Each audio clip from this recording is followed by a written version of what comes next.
Order! Order! You are an incorrigible delinquent at times. Behave yourself, man! Could have started almost every show last year with the opening bars of I Got You, Babe by Sonny and Cher. But you wouldn't know why. it is the song that's playing on Bill Murray's radio on Groundhog Day when he wakes up and lives the same day again and again and again and again and again. I don't know if you saw Michael Gove the other day saying that there's no way that the German car industry would... I got you, babe. And Sajid Javid today, I don't know, you probably don't remember this. I think it was in 2015 when the government launched a call for you to tell them about the red tape that you'd like to see removed from your life, a bonfire of the regulations. Not long before the Grenfell Tower tragedy, of course, which was, contributing causes seem highly likely to have been lowered or low standards of regulation.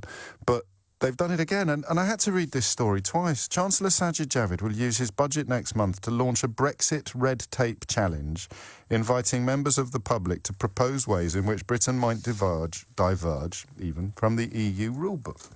Now,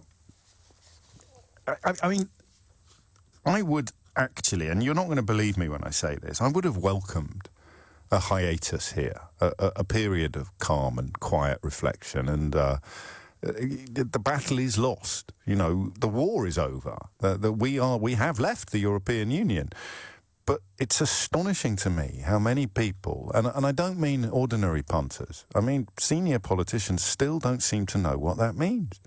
It's increasingly surreal to see reality as reported in the Irish or the European or some tiny, tiny corners of the British media, and this alternative reality that is still being portrayed, even perhaps perpetrated by Downing Street.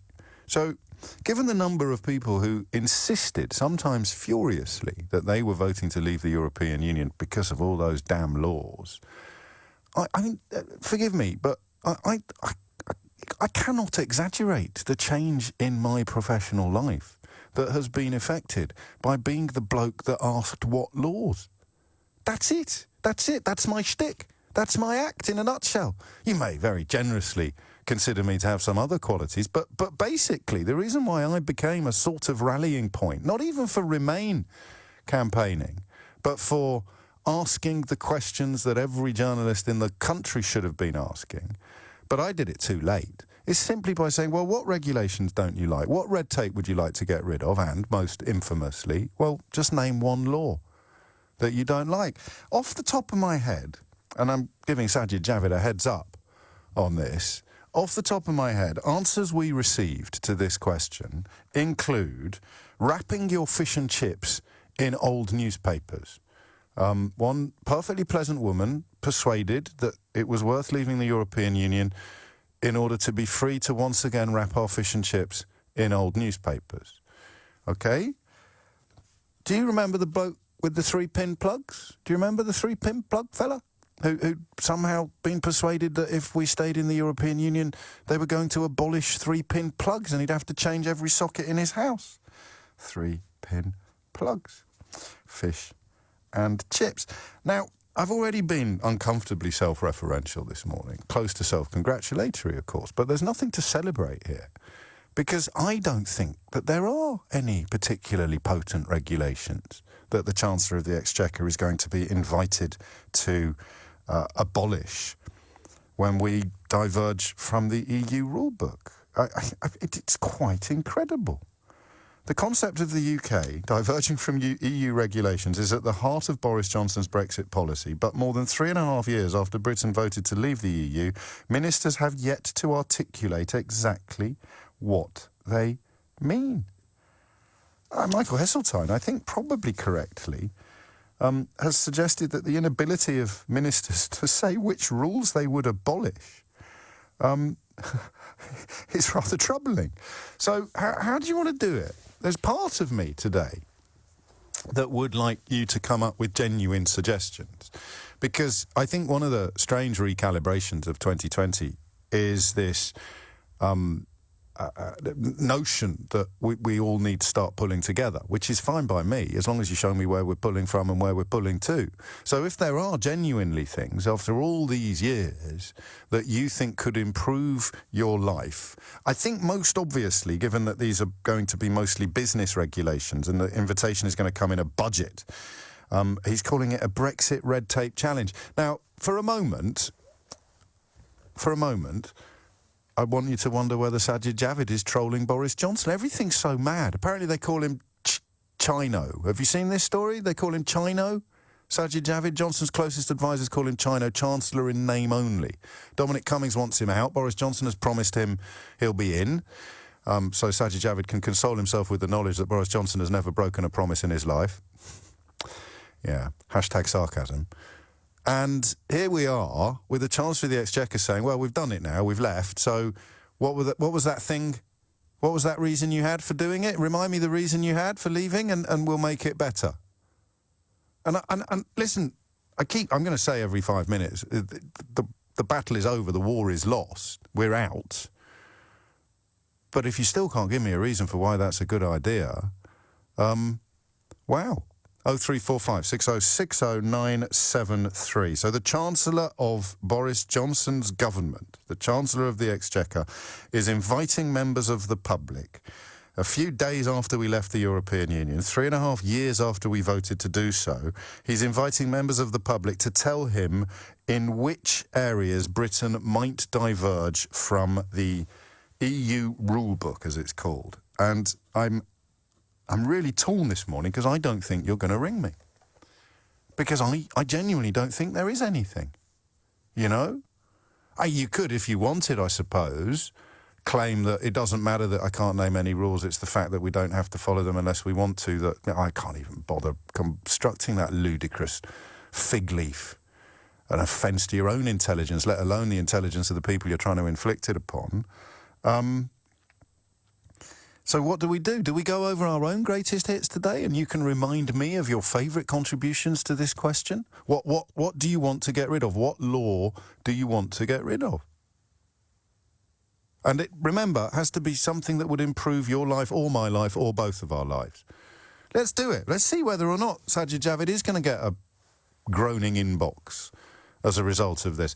And I don't know whether or not anybody deserves this, frankly, but I am minded not to insist that the answer you provide to this question justifies the entire country's departure from the European Union. So, you know, if you ring me up and talk about hairdryers, even if you're accurate and your contributions stand up to logical scrutiny, I don't think I'm going to go. I'm going to try not to get on my high horse, all right? I'm going to try not to get on my high horse and say, is that really a reason to turn your back on the largest trading bloc on the planet and to remove your freedom to live, love and work in 30 different countries? I just want to know what we're going to put on the list, all right? 0345 6060 973. I found one, which is that we were compelled, despite actually not wanting to, I think we voted against this, to put aspartame on the ingredients lists of foods. So that's one thing. We could perhaps be free not to put aspartame on the ingredients lists of food and drinks. 0345 6060 973. I've given you the fish and chips and the 3-pin plug. You're more than welcome. If anyone rings in and says bendy bananas, all right, then you're fired. You're banned from the programme. You're completely prevented from ever ringing in again, okay? And I think the reason why I keep reiterating that the battle is over, the war is won, for now at least, I suppose, is because if you are thinking of ringing me to talk about hoovers and hairdryers, and if you really are still clinging to the notion that that is a fair trade-off for the loss of the freedom to live, love and work in 30 prosperous, potentially thriving countries, then I need to find a new template, don't I? Because I used to do these phone-ins in the hope of turning the oil tanker around. A fairly forlorn hope, but I think the notion of duty, the notion of patriotism is such that if you're on an aeroplane that is being driven into the side of a mountain by a drunk pilot, even if 52% of your fellow passengers have voted to leave him in the cockpit, some of us will be screaming, get him out, get him out, get him out, right up until the moment of impact. It's too late now. We you know, the mountain is in the windscreen. We can't avoid it. We have left. So I don't know how to respond to the fact that you're highly unlikely to be able to give me any reason why. It's just bizarre. And if that weren't bizarre enough, you will, I suspect, be aware that many corners of the British media are currently starting the campaign to cheerlead the notion of denouncing or renouncing the European Convention on Human Rights, or the Human Rights Act, as it was known when it passed through and was voted for in the British Parliament. Yeah, the British Parliament. So you've seen these calls for Boris Johnson to keep people locked up and to pass new legislation that allows us to sidestep requirements of the Human Rights Act that was passed in the British Parliament. But the European Commission published this week its negotiating mandate, and its negotiating mandate makes it clear that if we step away from this act, from this legislation, from this piece of law designed to enhance cooperation across Europe, if we step away from that, then they'll step away from us. So cooperation on a wide range of security issues would be compromised. And we're still here. You know, we're still here. February 2020. Chancellor of the Exchequer saying, right, we've left the European Union now. Give me a ring and tell me what your reason was for doing so. What can I do to make your dreams come true? 3.5 years. And, of course, he understood the idiocy of leaving. He just, for his own professional and career reasons, has decided to hop on board the Boris Johnson bandwagon. And fair play to him. Everybody's ambitious. How about helping him out? Maybe there is stuff. And that's my pledge to you, is I am going to try. I won't succeed. Rome wasn't built in a day, or indeed dismantled. But I will try, and it is a work in progress, because we can't look upon these conversations anymore as constructive. They're purely descriptive. You know, Sajid Javid, 3.5 years after the country voted to leave the European Union, has finally got around to asking people what it is they think is going to change. What is it that you want to change that is in the gift of the Chancellor of the Exchequer? Hit the numbers now, you will get through. Chancellor Sajid Javid will use his budget next month to launch a Brexit red tape challenge, inviting members of the public to propose ways in which Britain might diverge from the EU rulebook. We're going to do his job for him. We're going to start a little early, and you can contribute by calling 0345 60 60973. Jim in Hounslow is here to kick us off. What have we got, Jim?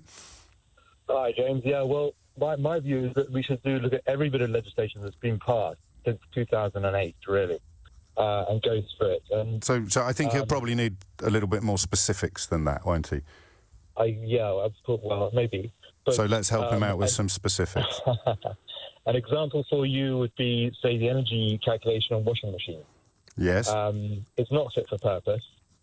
Talk us through it. I mean, to be fair, everything that's been passed since 2008, and I say, give me the highlights, and you say energy on washing machines. I mean, there are thousands, but this is just an example. It's the way they're written, you know. Yes. Are you in the washing? Are you in the washing machine business? No, I'm not. It's an example that I was challenged by a friend to give this answer to you know, that you're asking as well, and so I had to look up and read some European legislation. But you had to look it up after you'd said that it was a good idea. No, I'll give you one that I work in. So I work in construction. No, can we just finish off the washing machine stuff first? Okay. Because I haven't heard it from anybody in the industry. Okay. Then objection to it. So what is the problem? Well, my objection to that is that, or the objection to that I've got, is the calculation they have for it is very prescriptive. Yes. And it's easy to fudge these calculations. Okay. It's a very long calculation. It's set in one formula. And you can play with the formula. Is this a variation on the hairdryer Hoover story? Yes, it's okay. that kind of thing. Yeah, so, I mean, when I said don't ring me and talk about hairdryers or Hoovers, parenthetically, we could have included washing machines, unless you're in the industry. So, I mean, the question was, how is it going to improve your life or mine? So let's do it from that angle. Let me pick one that... No, let's do it from that angle. How's it going to improve your life or mine? Well, I can tell you from a business point of view, yes. How it makes the business better. But you're not in the washing machine business, are you? No, but I could tell you about something that I am involved in. So well, then why are we talking about washing machines? Well, because that's one as well, that you didn't want to talk about it. So no, I do. I want you to tell me how changing this regulation is going to make your life or my life better. the whole economy works better if the regulations are well written and they're practical. Most of the European regulations are very unpractical and over the top. I mean, forgive me, but that should make it really, really easy for you to answer my questions then. So how is my life going to be improved by reviewing washing machine legislation? Well, okay, so that maybe not directly your life. Well, okay, your life then. Immediately. So if everyone's working very inefficiently, there's been less money for everybody. I'm just saying the rules that the European Union have right. Yes, and I'm asking you to prove it, I suppose, politely. Okay, so for example, I'll give you a better example. Something that was supposed to be your best. No, it was just an example, and there's hundreds of thousands of examples. I think. Yeah, and so when you say there's hundreds and thousands, and I say give me one, I think the presumption is that you'll reach for a strong one. Yeah, and I can give you another. Well, you keep telling me that's not the area of industry I work in. No, I just said how will it improve our lives? Washing machines, and you don't know, which is fine. I don't know either. So I probably wouldn't have phoned you live on the radio to say it, but here we are. So let's move on to something else. The problem with the European Union is the bureaucracy, correct? No, I've heard all of this, but that's not what Sajid Javid is asking. He's asking which bureaucracy, bits of this bureaucracy, you'd like to get rid of. So we can't put washing machines on the list. I think we both agreed on that, because you haven't got a clue how it would improve anything. So what are we going to put? What are we going to put on the list? So another thing involved in recently is bats and bat surveys and all that kind of stuff. Bats? Yeah. So how is that going to improve your life or mine? Well, basically, for example... Bats as in the flying mammals that sleep upside down? The price of houses, okay? You're concerned about the price of houses. So we're not talking about bats anymore? Yeah, we are, but you have to let me finish. Oh, sorry. If you had more houses on the market, since that user to build, then the price of houses would be lower and there'd be more houses available for everybody.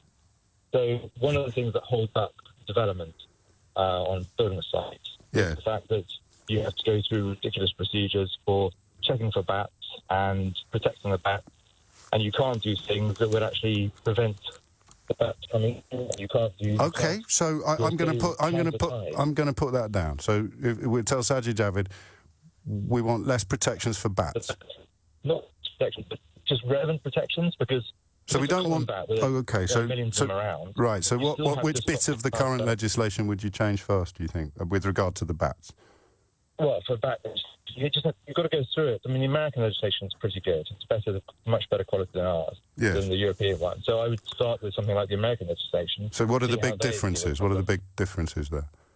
I'm not an expert on American. I just know I've talked to the guys. So washing machines, but you can't tell me why, and bats, but you can't tell me why. Is there anything that you do understand that you could put on this list? Well, I do. I mean, I work on the practical end of these things, so I'm not a lawyer.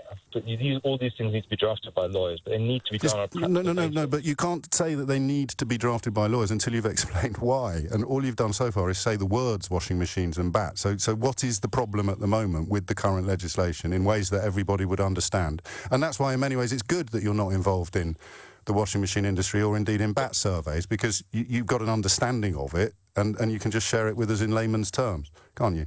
So in bat surveys, basically you've got to protect the bats, which is a reasonable thing to do, and I agree with that. Right, so which bit don't you agree with then?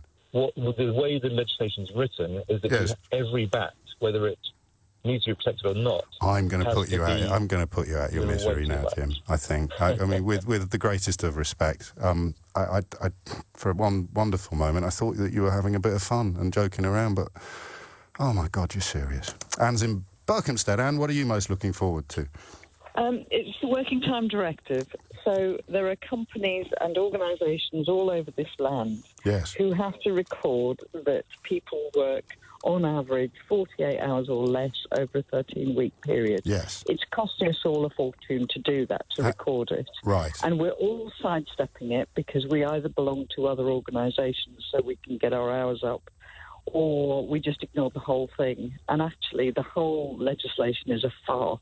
Okay, I'm just going to dig down into it a little bit further. And the world may have changed since I signed an exemption to the Working Time Directive when I was a newspaper journalist. So what is it that you want to be able to do that you can't currently do? I want to be able to work 2 hours or 100 hours, and that's my choice and not legislation. Who is currently stopping you from doing that? The European legislation on the Working Time Directive. But I know lots of people putting in loads and most often lorry drivers, oddly. So what is it that you do? What line of work are you in? Well, I'm in all sorts of lines of work. I'm a retired ex-director from the council. And you want to be free to work 100 hours a week doing what? Well, anything I want to do. I know, but you've retired. So in terms of what would you want to be doing with those 100 hours? So one of the things that I do is recovery management. So when an organisation is failing. Yes. And one of the things that it needs is manpower and my effort. And yes, but I suppose what I mean is when you hit 49 hours, who is it that comes around and locks you in a box? Nobody at all at the moment until I do that more than 48 hours a week over a 13-week period. Yeah, and then who turns up and tells you off? Because I know loads of people that are doing that. Yeah, there are lots of people who are doing it. But if you wanted... So, for example, if I'm in the care industry... I think I prefer the bat. So I'm in the care... No, it's nothing to do with bats. I'm in the care industry. Batty. And I have some people with some really complex, challenging behaviour, and I need to increase my staffing levels considerably. And somebody will say, "I'm sorry, but I'm over my 48 hours." And actually, that's not acceptable. Oh well, no, hang on, you've changed your tune now. So what you're saying is that you want people to be forced to work more than 48 hours, not to have No, I want to be able for people to say. But what if they don't want to work more than 48 hours? I'm happy to put the hours in, but I can't at the moment. But no, they can at the moment. We've just established and that. The other thing is the bureaucracy, the recording. So I have staff sitting there. Well, you did have before you retired. Yes. Yes. But they're doing it now. Yes. People just sitting. Well, they're keeping a record of how many hours they've worked. How many hours people have worked. Yes. So and if you don't keep that record, how would you know how much to pay them? Well, the point is that they're actually not just saying how many hours they're working, but on average if they're going over the 48-hour week. So this week I might do 56, and next week because that's a protection for workers in that no employer has the right to order you to work more than 48 hours a week, but you are perfectly... But no, hang on, I need to finish this because one of us doesn't understand it. Yes, you do. You have the right to do whatever you want. Your employer doesn't have the right to order you to do more than you want to. No, and they've taken 48. They've taken 48 hours as the cut-off point. But anyway, if you were suddenly allowed to work 100 hours a week, talk us through what you do with them briefly. Well, in my previous role, I probably did 16 hours a day, 5 days a week. Oh, and you didn't get arrested? No, I didn't get arrested. Well, was this prior to our European Union membership? This was prior to 2003, was it? Yes. It was. So the point is that when I needed to put the hours in, I could. And then when I needed to go off for coffee because of stress levels, I could. OK, and now you can't.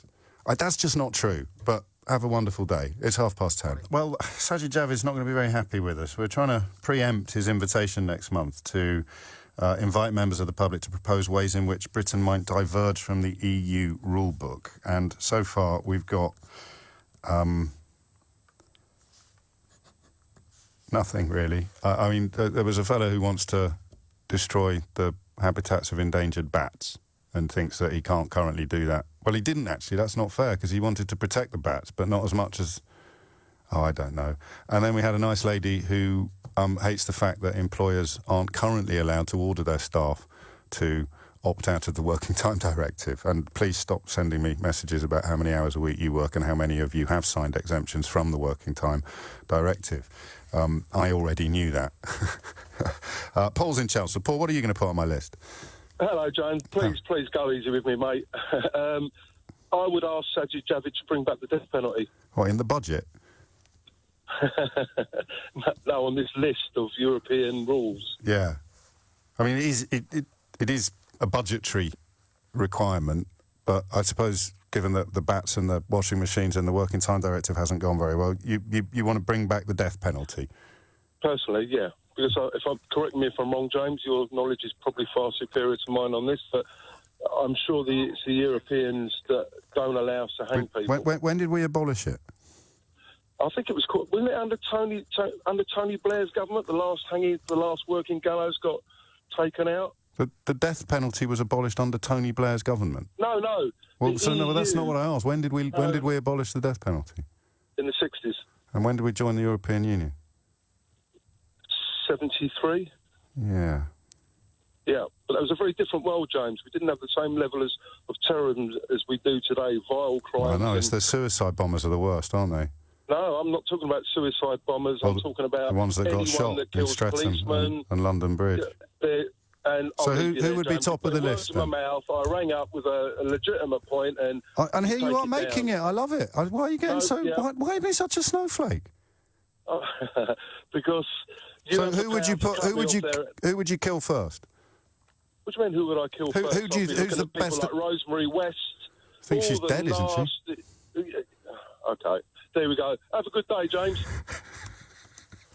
Self-awareness, eh? It's not always pretty. David is in Epsom. David, what would you like to say? Hi, James. Unfortunately, I'm going to agree with you, which probably doesn't make... Oh, mate, come on. I was going... Oh, no, I did get a hat-trick. You're allowed to come on and agree with me. So, just a consolation goal then. So, just to clarify, we talk about European standards, like in construction, for example, and what people don't realise that the British Standards Institute, which has still got a big shiny building on Chiswick High Road... I know it well. I could almost see it from my back bedroom window, David. So, they have committees that feed into the European standards. So, these European standards don't get written by people like everyone, excluding the British. We contribute to them as experts, which I know we've had our gut full of. But that's what a European standard is.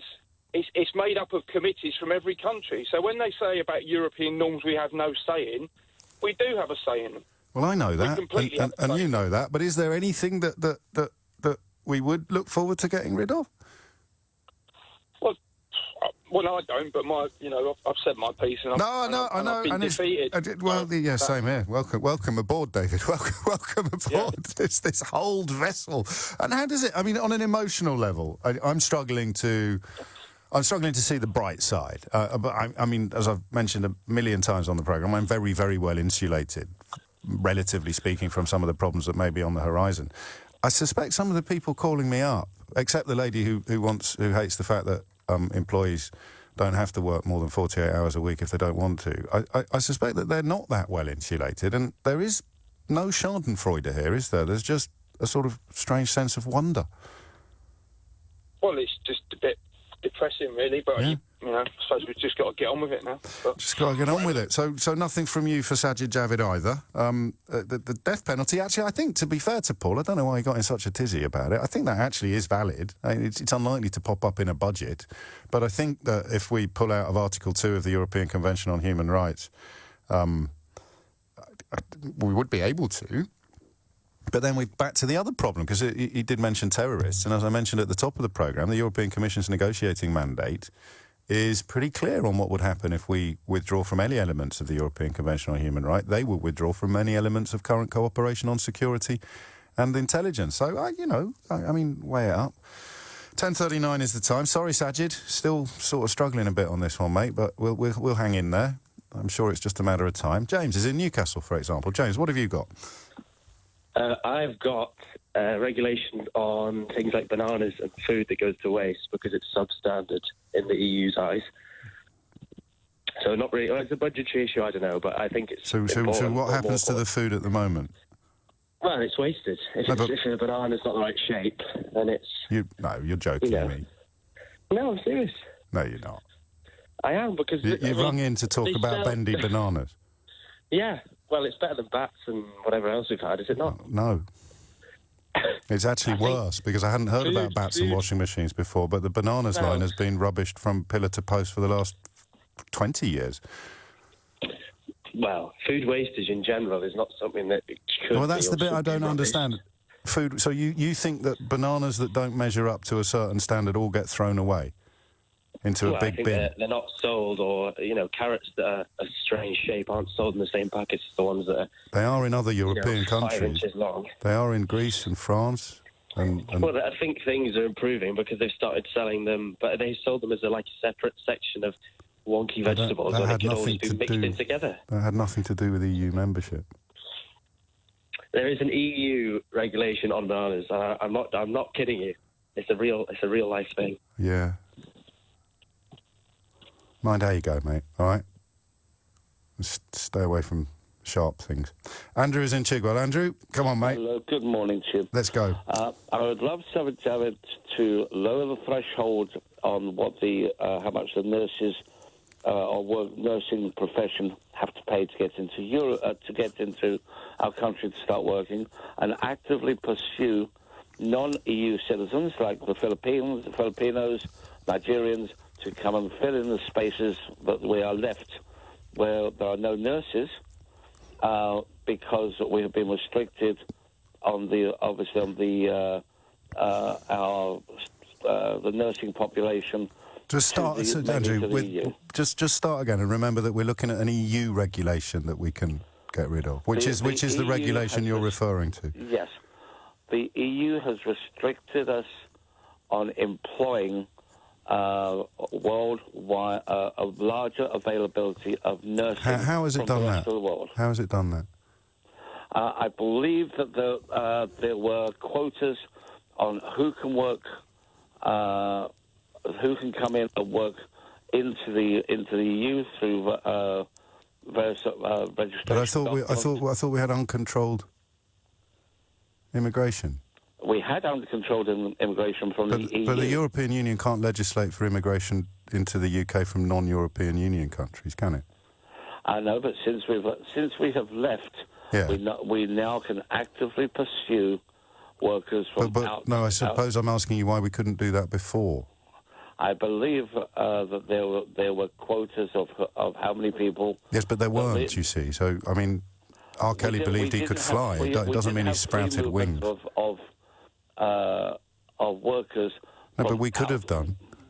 How could we have done? Well, the whole point about the immigration debate that a lot of people missed was that non-EU immigration into this country is higher than EU immigration. There was absolutely nothing to stop us getting rid of all restrictions. So you don't think we've got enough?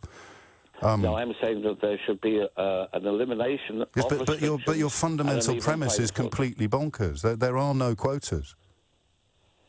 There are no. Who told you that there were? Just out of interest. Then may I ask why? No, I want you to tell me who told you there were quotas. This was the impression that I got. From who? From Mike LBC. Yarwood? No, from LBC. Oh, well, I can only apologise on behalf of whichever colleague it was that lied to you. Well, I accept your apology with regards to that. Well, it was a bit facetious, but you knew that. But here we are still. You're on the radio talking about stuff that's simply not true. Or at least you were on the radio when I said that. Mike's in Beverley. Mike, what have we got? It's about the vaping regulations that the EU introduced in May, a year and a half ago. Right, this might well actually make the list. It's not an area I know much about, so what have they done and what is the problem? Hi, James. Is it? Yes. Am I through to you now? Live on the radio, Michael. Oh, great. Okay. Excellent. So vaping. What happened was that they wanted to introduce some tobacco legislation, and the vaping regulation is actually listed under tobacco. It's got nothing to do with tobacco. And the bulk of the legislation, the idea, it brought the rest of the EU nearer to British standards on tobacco, i.e. cigarettes, cigars, pipe smoking, etc. Yeah. But some of the EU commissioners had a bee in the bonnet about vaping, so they tagged on regulations about vaping. Yeah. Basically, the size, the amount that you could buy in a packet, in a bottle, if you like. Yeah. Was from unlimited to 10 ml, which doubled the price of the vaping liquid itself. Right. They also introduced a regulation. I mean, that's how much you can buy in one go, is it? There's nothing stopping you going next door and buying another load. No, but it's doubled the price. No, you can still buy 100 10 ml bottles. Right. But you couldn't buy a litre bottle, which you could before, and the price doubled.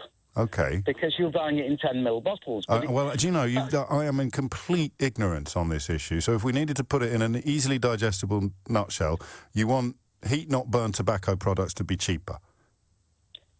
Yes, I didn't see... There was no logic. There was also talk at the time, because one of my friends... But it's still bad for you, isn't it? I mean, you can still get addicted to this. Well, you can do, yes. Yeah. But there was another proposal that cigarettes only be sold in packs with the idea of reducing smoking. So that theory in itself is a bit weird. But what was more annoying to me, because I work outside in dusty environments, was they reduced the size of the tank that you could use from unlimited, but obviously you can't walk. You've lost me now. We're not talking about. Are we still talking about vaping? Vaping, yeah. They reduced the size of the tank to 2 mil. Right. Well, when you prime a tank, you need 1 mil in it before it'll work. So you have to top it up every mil, whereas I've got my friends to bring me back a 10 mil tank from America, so I fill it up in the morning, don't have to open the tank on a dusty building site to keep in little bits. All right. Do you know, I like this. This works. So cheaper heat not burn tobacco products, and you can buy them in bulk. Yeah, and you I mean, the public health, I don't want to... Like the rest of the world can do, but can I just make one quick point, James, on this? I just want to clarify one thing first. There is the health and safety argument that government should be discouraging people from using tobacco products as well, isn't there? Just for balance. Yes, I agree. And the 4 bits of legislation that were great had this vape tagged onto. Now, Britain argued against the vape regulations, but overall the package was beneficial, so they ended up voting for it because the 4 good bits outweighed the 1 bad bit. Well, that's law. That's how it works, isn't it? Yeah, and that's but now, but now we'll be able to still obey the good bits and opt out of the bad bit. Yeah, it's brilliant. You should get an OBE for this. Has Sajid Javid have you got his number? This is actually, I think, if I've understood you and if you're across the facts, I'm certainly not in a position to establish that. Then, yeah, cheaper non-burn tobacco products for vapors. Yeah, and we opposed it as a country. But what I would like to say is 3 of my friends are lobbyists in Brussels and they work in the Commission. And I'm late for the break. Yeah, go on quickly. And their quick point is, and I'm a big Remainer, but quick point is that every bit of not every bit, some bits Mate, of legislation... I said quickly, I'm late for the break. Come on. And it's not going brilliantly well, apart from the vaping. Chancellor Sajid Javid will use his budget next month to launch a Brexit red tape challenge, inviting members of the public to propose ways in which Britain might diverge from the EU rulebook. So there are 3 possibilities here. Number 1, he's trying to steal my job. Which would make perfect sense, actually. Thank you for the astonishing listening figures I've just recorded, although there is one word that is always in the back of my mind on mornings like this one. Gravity. What goes up? Just a matter of time. No, stop being such a pessimist. Be glass half full. So either Sajid Javid is auditioning to be me, or he's trolling Boris Johnson by using his budget to say, all right, what are these regulations you want to get rid of, in full knowledge that there aren't any, apart from possibly the vaping. Or, number 3, there is a long list of things that he could be told we need to get rid of, and most of us would broadly agree with the call for them to be abolished. We just because we haven't found any doesn't mean they don't exist. 0345 6060 973. So what would you want to get rid of? Graham's in Walthamstow. Graham, what have you got? Hi, James. Hello, mate. The thing is, I work in a driving job. Yes. Bus drivers, lorry drivers, they've got the thing called the CPC, drivers training. We don't need that, do we? It's £300 every 5 years, or the equivalent of people... This is a certificate of professional competence. Yeah. Well, oddly, I've got, you won't believe this, but I've got a mate who's a lorry driver, and he tells me that this was introduced in order to make sure that drivers from other countries who were less competent and less well-trained couldn't come over here and start picking up work that would have been done previously by more highly trained and better regulated British haulage firms. Well, I'm also told as well that it was actually, Britain that was instigated this into the EU. But to me, I don't see why I should be having to take a day off my work once every year for 5 years, or take a full week off to get 5 courses. You've got to do 5 courses. Yes. 7 hours a day. Well, I'm not. I'm not going to argue with you. I'm just going to remind you that the rationale behind it is safety, your safety and other road users' safety. Well, there's still accidents happening. There's still bad driving happening. Well, that's an argument. That's not really an argument to reduce. Well, to me, professional competence testing, is it? The fact that there are still accidents. I mean, to be fair, if we were to be completely logical, the fact that there are still accidents happening could be used to argue that we need more rigorous standards and testing. I don't think so. I just no, think I know you don't. I'm just telling you. I think we need more police. The state of the bad driving, especially in London, I think the driving standards in London are shocking. But you're here to tell us that you want less testing and less regulation of driving standards. Well, I think so. difficult. Well, hang on. Either paying. it's shocking. Oh, I see. So if they announced that it was going to apply also to leisure drivers, to all road users, you'd be less bothered by it. You just feel that as a haulier, you've been singled out for higher standards of driving competence. Well, I think so, yeah. All right. No, well, I'm probably not. I'm not going to put it on the list. I'm not going to put it on the list. I'm going to suggest that you get help paying those fees. Because I still want you to do the tests, Graham, because it might be my kids crossing the road in front of you. A lot of people that I know as well, bus drivers, they're on the breadline. Yes. And to take, the company that they work for actually pays for it. Oh. But there is a lot of people out there. Well, then take a day off of work. Well, it's another little curse of being self-employed, if I'm understanding you correctly. So if you're an employee in all but name, you're going to have to pay for it yourself. But if you are a proper employee, like you work for a bus company rather than being a self-employed lorry driver, even though you do all of your work for the same company, you're going to have to find the money yourself and take a day off work to do it. There's a lot of people who work the company still force them to pay for it themselves. No, I'm lucky that I work for a company who pay for it. Oh. So what are you moaning about then? I think you should abolish it. Well, but that would be you ringing up a radio station and saying, I think lorry drivers should have less professional competence testing. No, I don't think so. Okay. I think that when you go through your driving test, that's it. No. Well, that's certainly true of everybody else on the road, isn't it? But I don't know. I mean, certainly the original explanation offered to me that this is a way of making sure that drivers from countries that have got much less rigorous testing than we have can't work here. I quite like that side of it. And while I would politically be very much behind calls for employers to pay for their employees to do this rather than expecting employees to find the money out of their own pocket, I haven't, with love and respect, heard enough to put it on the list because I kind of quite like professional competence. Ben's in Halesowen, lovely part of the world. Ben, what have we got? Right, I think I might have one.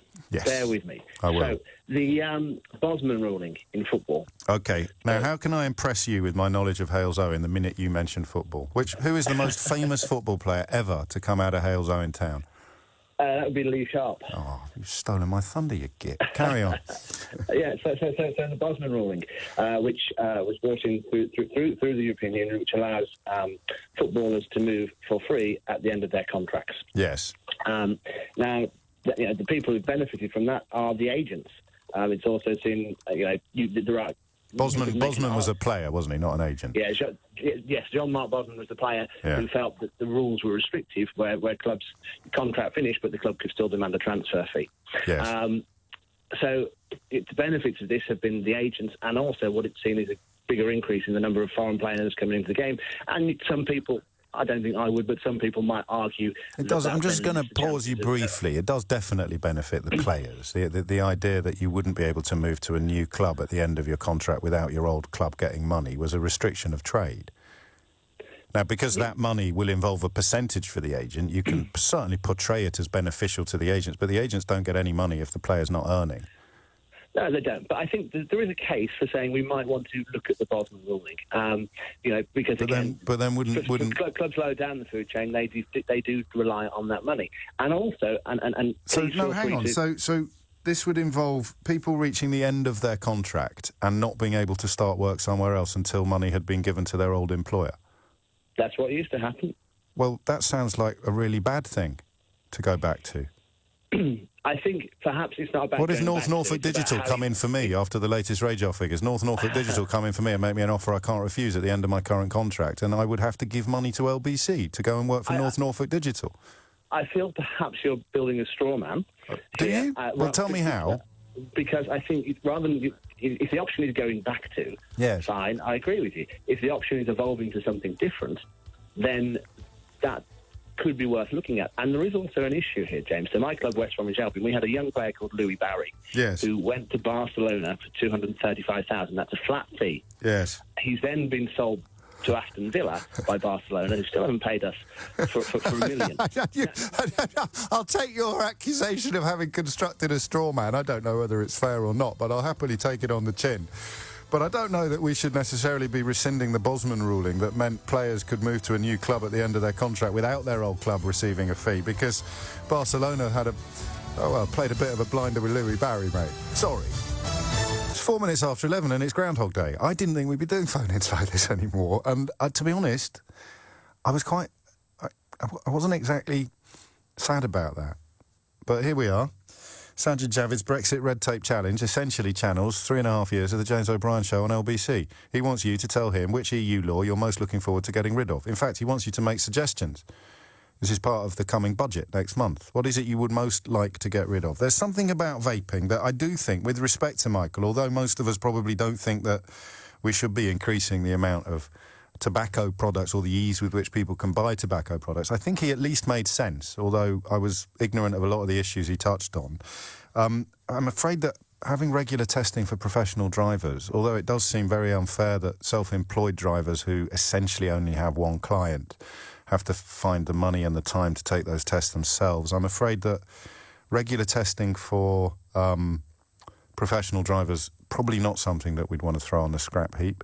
The Bosman ruling in football, I think I understood some of the reasoning behind that, but it's fairly clear, surely, that if we opted out of the Bosman ruling, we wouldn't be able to buy players from other European Union countries, what with it being an EU law and everything. So I think as long as you want to do that, it's quite a nice illustration of trade, that, actually. If you want to trade with the EU in the business of football players, then you have to abide by the rules that we helped make, that we're now seeking to opt out of. So yes, we could pull out the Bosman ruling, but it's a bit like then saying, well, we do all our trade with Australia, which is on the other side of the world.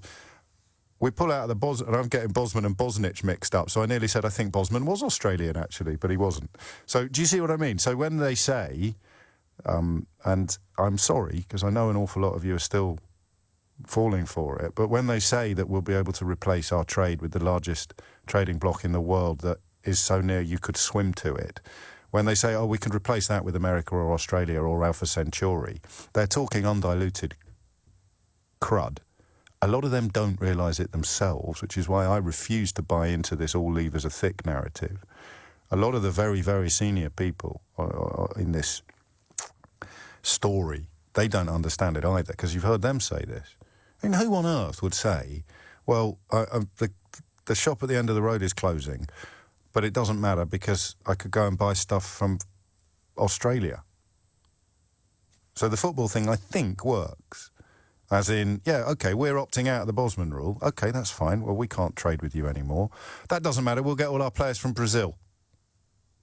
How is that better than now, when we can get our players from Brazil and we can get our players from European Union clubs with this guarantee in place that their club won't be able to restrict their trade? Ah, never mind. Steve's in Northampton to cheer us up a bit. Steve, what have you got?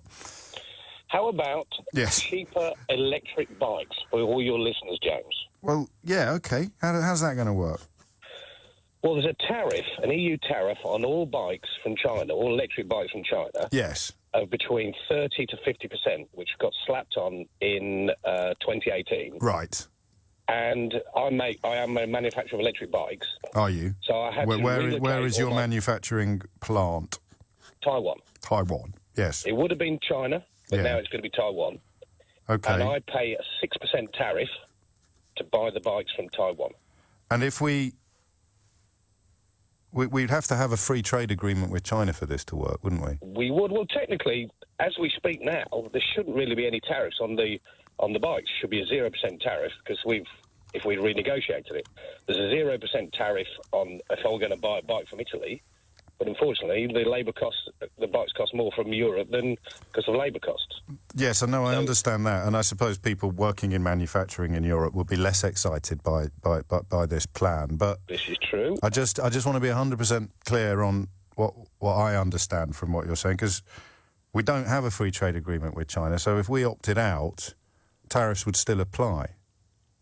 Well, no, technically, if the tariff is an EU tariff, yes. If we're not part of the rules of an EU tariff, then on the 31st of January, we should have had a 0% no, because on e-bike. You'd fall under most favoured nation status under WTO rules, wouldn't you?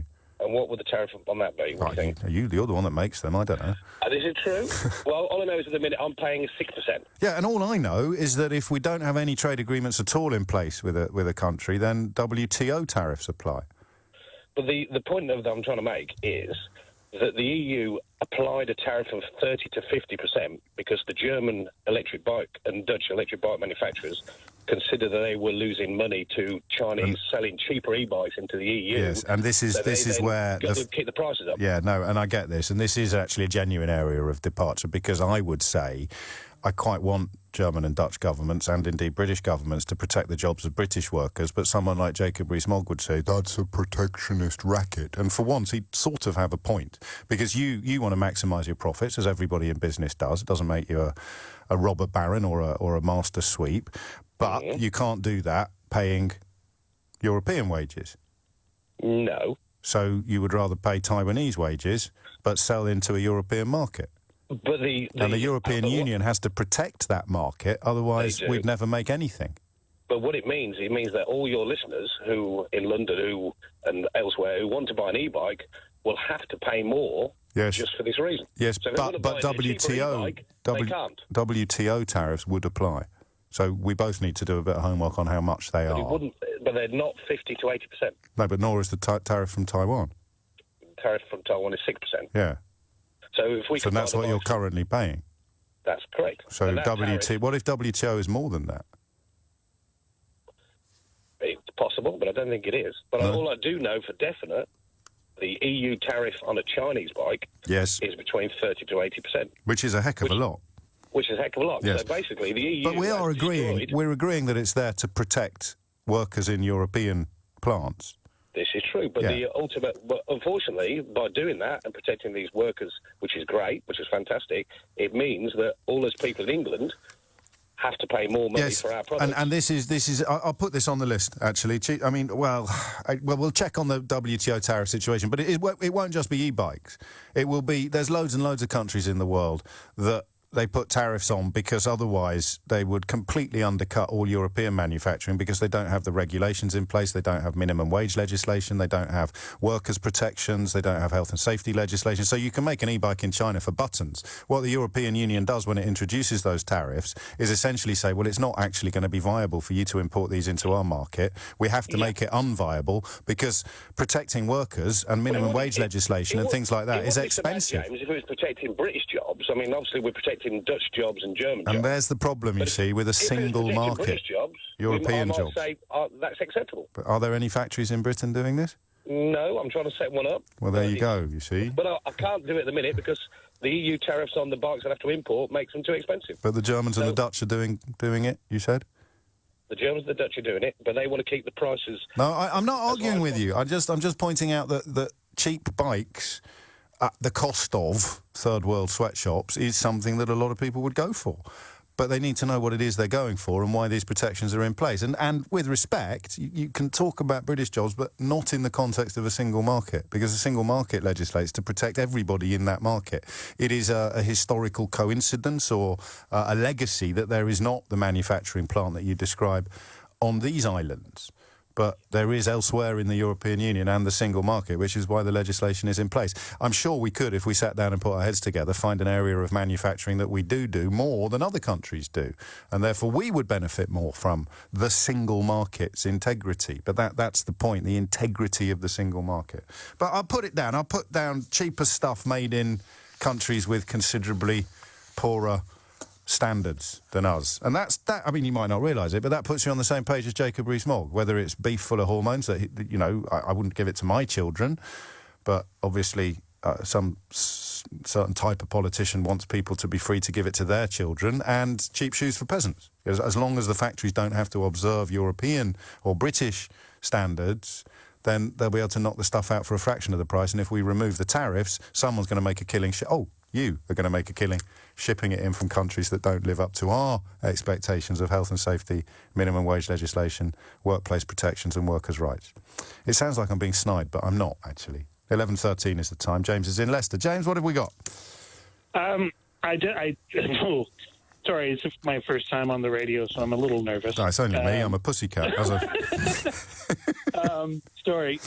I just wanted to point out about the taxation on ladies' sanitary products. The tampon tax? Yeah. Yes, I think this one actually works. Essentially, the problem is that there's a regressive taxation on these things. Yes. It's low earners more than anybody else. Although saying that, I don't know if there was anything to stop us from getting rid of this tax. I don't know if we can reduce it to zero. I don't know if we can reduce it to zero. I know that Germany, for example, has reduced sales taxes on sanitary products, but I don't know the numbers. I mean, I'm pretty sure we could have reduced it. We could have reduced it, but not to zero. But quite possible. I'm not an expert. I just think if we are going to look at something, maybe that's one of the things we could look at. Yeah, I'll put that on the list. Okay, so, I mean, France, Spain, Portugal and the Netherlands either plan to or have already slashed their taxes in recent years. Germany, as of the 1st of January this year, believe it or not. You're very topical, James. I didn't... first class, have a gold badge. So they've cut it from 19%, which is their rate on luxury goods, to 7%, which is their rate for daily necessities. And that's all within German legislation, without reference to the European Union. So I think it probably works, although it's not an all or nothing suggestion, is it? No. Well, I like it. No, you're on. I mean, we could remove VAT. There is a baseline of VAT which everybody in the single market has to observe. You're free to go as far above it as you please, I think, but you're not allowed to go below it, which is why Germany could reduce it to 7%, but presumably not to zero. I don't know. This isn't a field of expertise for me, but I think we could put the tampon tax in part on the list. It's 11.15. As far as I can tell, the WTO tariffs on e-bikes would be 14%, which is considerably less than what Steve told us it would cost to import from China, but more than he's currently paying to import from Taiwan. So I don't know whether or not that would go on the list. And listen, please, I know sometimes I come across as a know-it-all. Steve, are you there, mate? I'm still here, yeah. So it's 14%, we think, from WTO. Okay. So that's more than you currently. 80. So that's more than you currently pay for Taiwan. Okay, fair point. It's not. I mean, I'm not doing a gotcha. I'm just working it out, because you could go back to your Chinese supplier and get that at a 14% tariff. But as soon as you started to try to sell your bikes into the European Union market, then we would. Well, they'd see us as a satellite of China and put anti-dumping duties on it, wouldn't they? Because they're not going to let you. So as long as you can bring them in from China, but you couldn't sell them outside the UK, and you'd be looking at a 14% tariff on a Chinese bike. But I don't know whether that would work out better for you than the 6% tariff you'd pay on a Taiwanese bike now. It's possible. But careful, mate. Simon is in Swindon. Simon, what would you like to say? Hello. Hello. First-time caller. You're very welcome. And been listening to LBC for a couple of months before Christmas. And, yes. I am astounded that a lot of your colleagues are the way that they slant questions to people of one particular outlook. Are you all right? You sound a bit distracted. No, I'm just first-time caller, just a little bit nervous. All right. Well, don't be nervous. I generally don't invite criticism of colleagues. You can criticise me if you want, but let's leave everybody else out of it for the moment. What is the thing that you'd put on Sajid Javid's list? Right. I'm going to tell you a little bit of a story. When I was listening to LBC, there was a phone call to a politician, and she was asked, what would you do to make everything better in the UK, or improve the lives of everyone across the country? Yes. And she said the first thing I would do would be fishing nets. Yes. And fishing nets is going to help everyone across the country. And it'd be the first. So she's got the keys to 10 Downing Street. She's walking in. She's in fact the deputy Brexit Party person. And mate, I don't want to add to the pressure that you're feeling as a first-time caller, but you're not making a massive amount of sense. Are you here to make a genuine good faith suggestion, or are you here to mock somebody talking about fishing nets? No, I think fishing nets are needed. Have we not got any?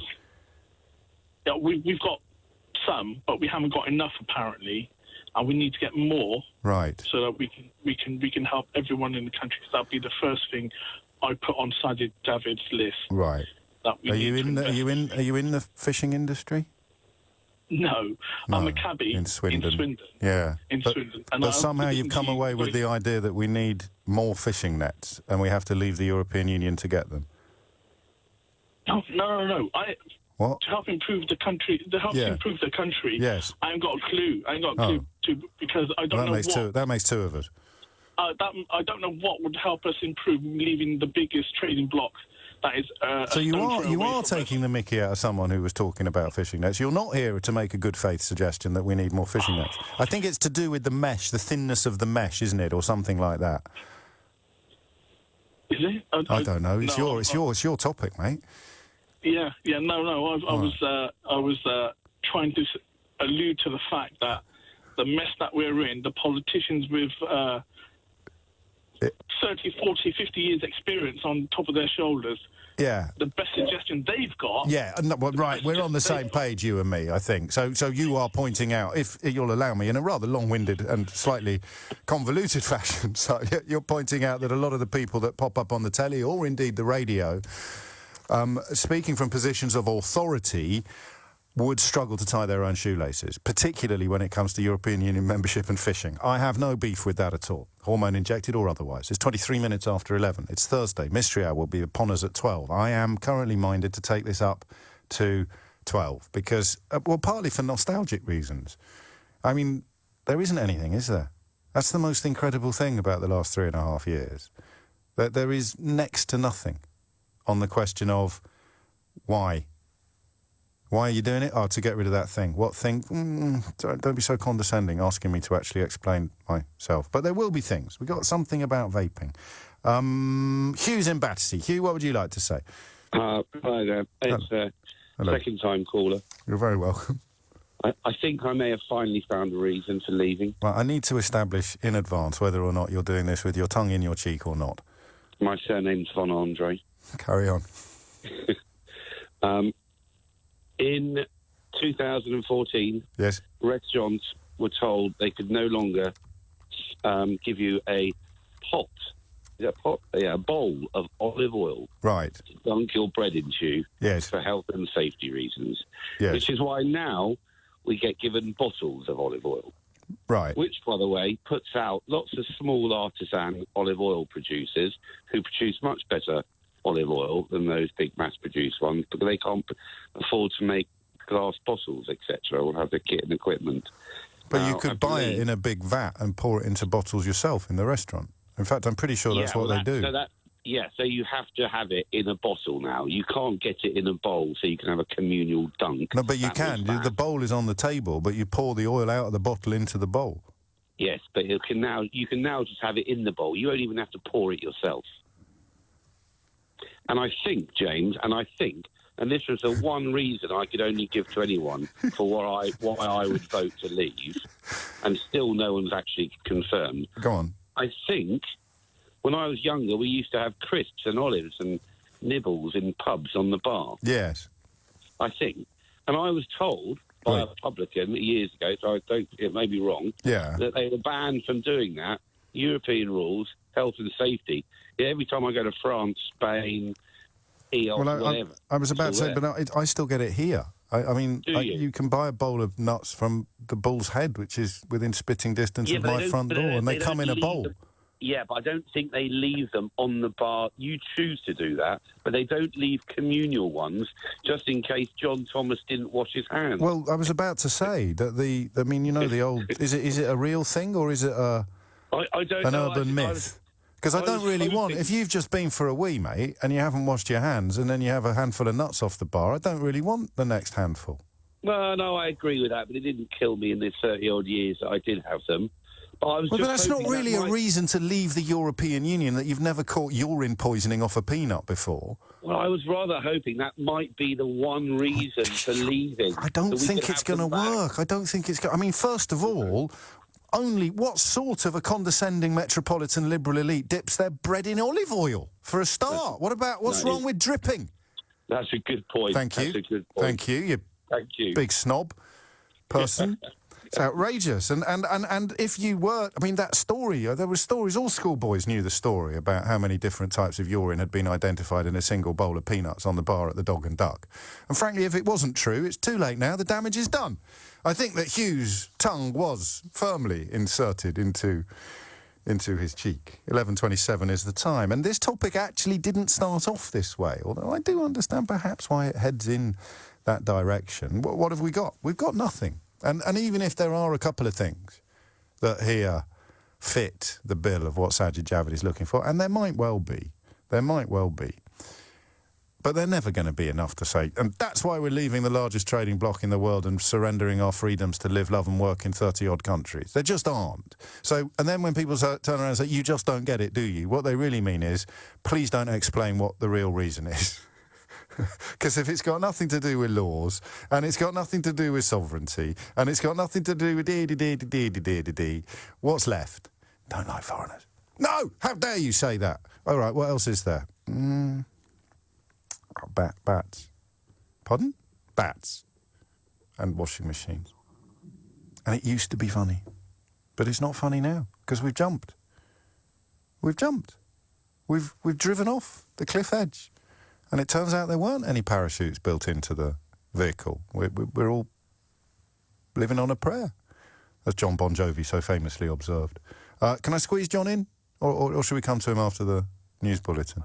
All right, I'll come to him after the news bulletin. You're listening to James O'Brien on LBC. It's just coming up to 11:30, which means T-minus 30 minutes for Mystery Hour, your weekly opportunity to achieve the sort of satisfaction not ordinarily available anywhere else on your radio dial. And speaking of things that perhaps we can improve on, coverage of Scottish politics in particular, I feel, over the course of my Brexit lessons, we've been a little bit remiss, I've realised in retrospect. So after the break, we'll talk to the journalist from the Scottish newspaper, the Scottish Sun in this case, who broke this remarkable story about their finance minister and his communications with a 16-year-old child.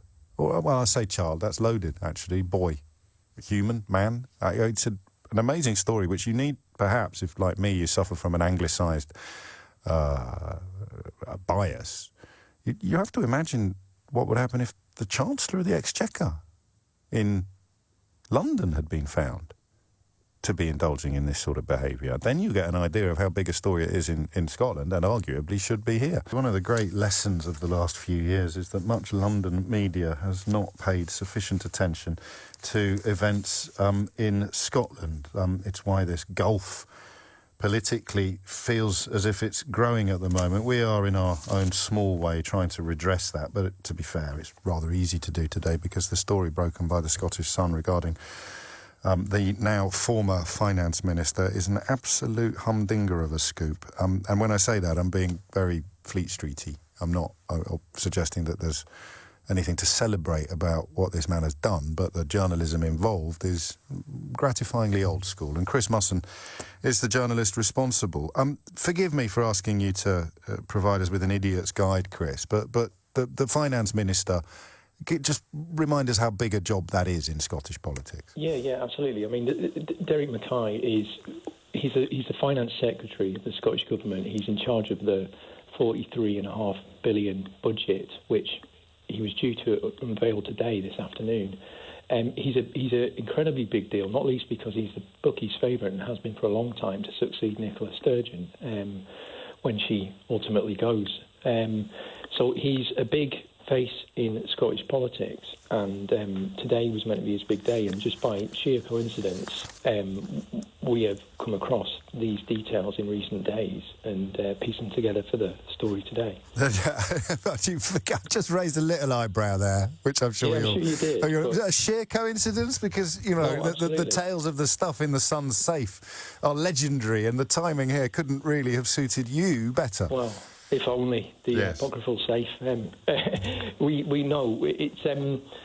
You can see from the transcript that we printed in full today that the messages that sent by Mr. Mackay, 270 in total, actually continued until Saturday.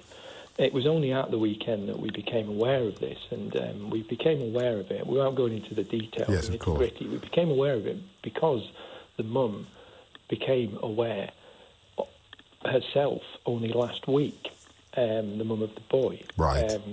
And that is what has led this chain of events. And of course, for anybody who isn't fully across the story, some of the phraseology in these communications included lines like, "I think you are really cute," and indeed culminating, I think, in an invitation out for dinner. These are private messages sent over social media over a period of 6 months after Mackay contacted this 16-year-old boy out of the blue.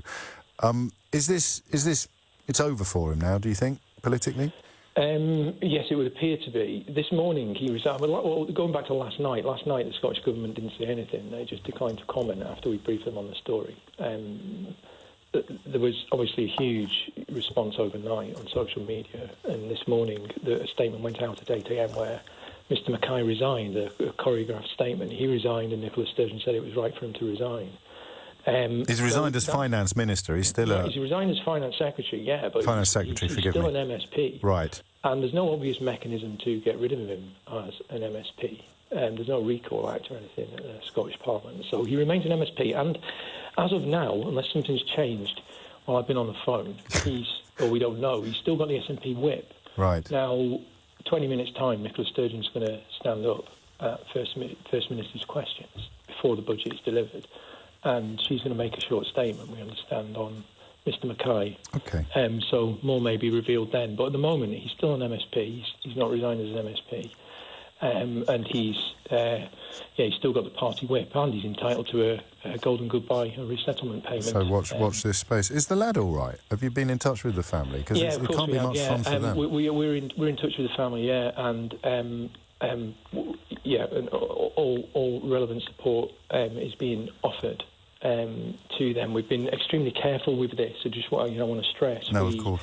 Pieced this together, and we consulted, one of the UK's foremost experts on child exploitation online protection to advise us on the context of the transcript. Right. And he told us, about the worrying hallmarks in it, and advised us on this. So we've been extremely careful as you can be.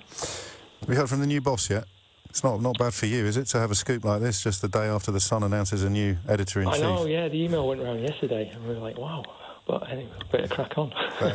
Well, I'll detain you no longer. Chris Musson, thank you very much. And thanks also for the heads up on the welfare element of this story that often, of course, gets overlooked. It's 11:39, and you can read more about that in the Scottish Sun or of course, on their website. I like doing this. This is probably the closest we come to silver linings at the moment. I just need to clarify that the lad who rang in about olive oil and peanuts was joking, all right? That's why I did say several times, tongue-cheek, cheek-tongue. He didn't really think that it was worth leaving the European Union in order to be able to have little bowls of olive oil in the middle of your trattoria table, henceforth. But if he had been serious, it would have been my duty to point out to him that he was wrong. I mean, there wasn't a law banning jugs of olive oil. Ever, which is why a lot of you have got in touch with me to say, he's lying, James. He's lying. I went out for a carbonara last night and there was a little bowl of olive oil in the middle of my table. He was joking. How many times have we observed that the first casualty of Brexit is satire?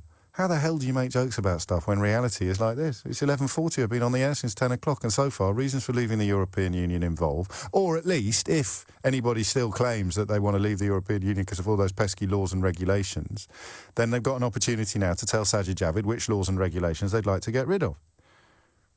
OK? But there aren't any. Something about vaping that I don't really buy, to be honest, because I don't know that tobacco is something that we should be easing the ingestion of. But I'll allow that. Other than that, absolutely niche. 0345 6060 973 is the number, particularly if you're sitting there tweeting anonymously, but very, very rudely about people on your side of the argument who are ringing in, which I've always found really odd. I mean, I understand why, in some sense, people have to pretend that if only they could get on the programme, they'd be able to teach me a lesson. But everybody who gets on the programme thinks they're about to teach me a lesson. They've just got the guts to try. So come on. 0345 6060 973. I'll give you an example. Here's a good one. You are a lily-livered, smug, arrogant, self-righteous little wimp. You're an ignorant idiot. How do you think he spelt your? Correct. Full of, can't say that on the radio, and don't know it. How sad. We are leaving the EU and things will improve. Give us a call, mate. Tell me how. So stick that in your craw and choke on it, something head, which I can't say on the radio. You are embarrassing. Methinks. It's so odd, isn't it, that people who can't spell your think that writing methinks makes them sound clever. Methinks. you will lose your job soon. Well, I guess that's going to get filed under you think leaving the European Union is a good idea. And they're, I suspect, equally accurate. So if I'm not here tomorrow, crack open the Brexit balloons. Armin is in Poplar. Armin, what would you like to say? Hey, James. Hey. I'm a Remainer, Yes. so I didn't want to leave the EU. There's no such thing anymore. We're all leavers now, mate, whether you like it or not. We're all leavers now, yes. But I thought one possible benefit would be to get rid of the EU bankers' bonus cap. I mean, it would only benefit me, probably. Or wouldn't even benefit me yet, but there's potential, maybe. I like the idea that I could benefit from it. Are you in banking? Maybe. I am, yes. So the idea that you want your bonus to be more than 100% of your salary? If possible. No, yes. mate, I'm with you. I don't think many ordinary working people, to use that dreadful phrase that has been popularised by all the liars, the charlatans and the racists, I don't think they were thinking about removing a cap on bankers' bonuses when they cast their vote. No, but possibly not. Any port in a storm, Armin. Exactly. And, I did say, how's it going to improve your life or mine? It's unlikely to improve mine. I think we can both concede that. Yep, that's fair. And, of course, the measure by which you trigger your bonus is, depending upon which banking sector you're in, it's likely to be rendered much harder by leaving the single market, by leaving the customs union. Also a fact, thank you. Pesky fact. However, in a theoretical universe, I think we would now be free to give you a massive, massive bonus. I mean, at the moment, I think you can get a 200% bonus if 65% of the firm's shareholders approve of it. Yeah, I mean, it's a lot, but it can always be bigger, right? Yeah. In theory? Yeah. So if you're drawing down $1 million, at the moment you're only allowed $1 million more in a bonus, and if we get rid of this pesky cap, you could get $5 million more. Yeah. Ladies and gentlemen, we have a winner. Why on earth did you vote to remain? You were a turkey voting for Christmas. Yes, yeah, I know I was. I mean, I just sort of had a general feeling that just because I could earn a bit more. Yeah, and who here doesn't believe that the great traditions of British working class values would not be massively enhanced by removing the cap on the bonuses that bankers can take home? It's a little early for a round of applause, Armin, but you can have one if you want one. Yeah, why not? Yeah, why not, mate? There you go. There's no cap on those, I tell you. I give them out like confetti after 12 o'clock when Mystery Hour begins in earnest. I imagine, I don't want to rain on Armin's fictional parade, but I imagine that any trade agreement we come to would obviously not allow financial institutions in the City of London to reward staff in ways that financial institutions in Frankfurt were not permitted to do. Which is why I'm afraid I'm going to resurrect one of my predictions from over 2 years ago. When I told you it was going to end with no deal or no Brexit. It's definitely not going to end with no Brexit. But I think my prediction still holds. Is it weird, asks Emma, that I'd already given that last caller a round of applause in my head? Not even a tiny bit weird, Emma. And forgive me for not having thanked you for the lovely birthday present that you sent me last month. And speaking of which, I've lost a lovely letter I got off someone called Rebecca. I've actually replied, but I've lost your letter, which means I haven't got your address. Now, if you were telling the truth in your letter, Rebecca, then you will be hearing these words because you and your gran missed none of them. So if there's some way you could get me your address, I can send you the letter that I've already written. And the reason I make this slightly odd diversion from the programme proper is because it really, really touched me, your letter, in ways that very, very, very few communications over the years have. So I did want to say thank you properly, and I have characteristically, but regrettably, mislaid your address. And of course, the minute you email me with your address, I'll find it. That's how these things work. But at the moment, I haven't got it. So if you can get it, and you know who you are, the one with the little coffee stain on the third page of the A4. Yeah, that one. Yeah, yes, thank you. 10 to 12 is the time. 0345 6060973 is the number that you need. Mystery Hour is on the way. It hasn't been a necessarily fruitful conversation in the context of helping Sajid Javid compile a list of regulations and red tape that we can get rid of once we leave the European Union. But neither has it been quite as funny as it used to be, because we are actually leaving now, and still no one's got a clue why, apart from the foreigners. 0345 606 097. Oh, and the fish. The foreigners and the fish. All the Fs, yeah. Fs. Richard's in Hawley. Richard, what have you got? Morning, James. Hello. First time caller to your show, long time listener. You're very Maybe welcome. laugh every day. Thank you very much. Hang on. Intentionally sometimes, I hope? Yeah, not intentionally and unintentionally, but there we go. I wanted to talk about flight time limitations for airline pilots, which changed around 2012, and when we dropped the UK legislation in favour of EASA legislation. Right. And that increased. I know it's not really a budgetary thing, but your conversation. No, don't worry. We'll take anything now, mate. Seriously. Yeah.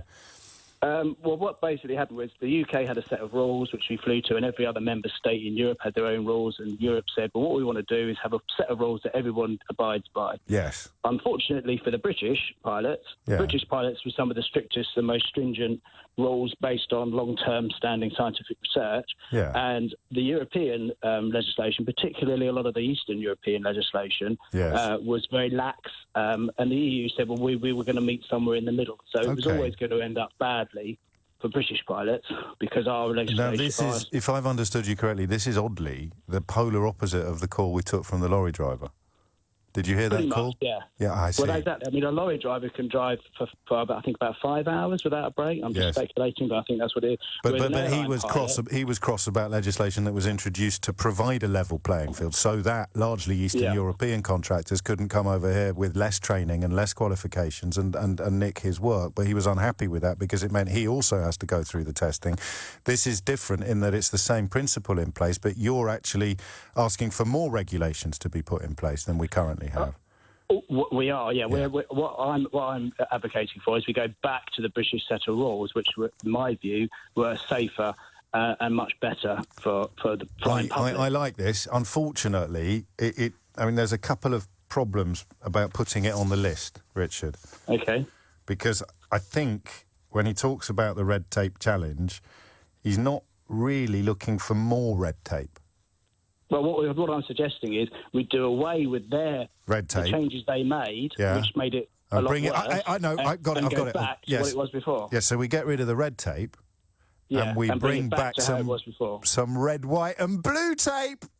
That's the one. That's it, exactly. Hey, that's what we and want. Then everybody's happy. And actually, the red, white, and blue tape, to be clear, would be more restrictive than the red tape, but it would be red, white, and blue, and not red. Ergo, we'd love it. Well, yes, because it's more restrictive and it's safer. Yeah, no, I know. I'm having a bit of fun. Us flying public. Yes. But, of course, I also have to point out there is absolutely nothing at the moment to stop airlines from adopting more stringent regulations independently. Well, apart from competition in business, because... which will still apply. If an airline said they want their pilots to only fly 2 hours a day, to take it to the extreme, then they're not going to make any money because they need dozens more pilots. Which would probably still apply in the brave new world that you describe, wouldn't it? Up to a point. Yeah. So, I mean, it's unlikely to be workable, and it actually is an introduction of more red tape rather than a removal. But at least you know what you're talking about, which in the context of a Brexit phone-in is actually worth a but then the competition is a worldwide competition now because we're into the world. So you look at the FAA, the Americans, their pilots can only fly 8 hours a day. Yes. British pilots can fly 13. So that's interesting. Without a break. Oh, that is interesting, but you can't. I mean, you'll always have a pilot. You'll always have a co-pilot. There's 44 member associations in 28 European countries. Yes. Yeah. So, no, I like it, but you know and I know this is not what Sanjay Javed is looking for, although if he doesn't nick my red, white and blue tape line, then, frankly, I'm a banana. We all have the red, white and blue tape. Red, white and blue tape. Has anyone done that before? We're getting rid of red tape and we're going to have red, white and blue tape. There'll be more regulations and more restrictions, but we're going to call it red, white and blue tape, and therefore it's much better than that pesky red tape, what those Europes inflicted upon us. Richard, thank you. Thank you for playing, but also thank you for knowing what you're talking about. It's by no means a prerequisite when you're ringing in to tell me about Brexit benefits. In fact, if we'd made it a prerequisite, it's highly unlikely we'd have just hit the 1.3 million mark on the listeners, because I wouldn't have taken a call for the last. Sorry, don't ring me about Brexit unless you really know what you're talking about. Hello? Hello? Why is no one ringing? What? No? Carl's in Leeds. Carl, what have you got? Hello. Hello. Hi there, mate. First time caller. You're very welcome. Cool. So, a couple of points. The guy that was on earlier on about vaping, he just needs to brush up on things a little bit because you can buy liquids in greater amounts. Don't ring back in, because I don't really care, if you see what I mean. But equally, I don't want to start a debate about vaping. I want you to tell me what you're going to put on Sajid's little list. So the one I'm going for is fire extinguishers, part of the Fire Reform Act. Oh, yeah. Fire extinguishers in the UK.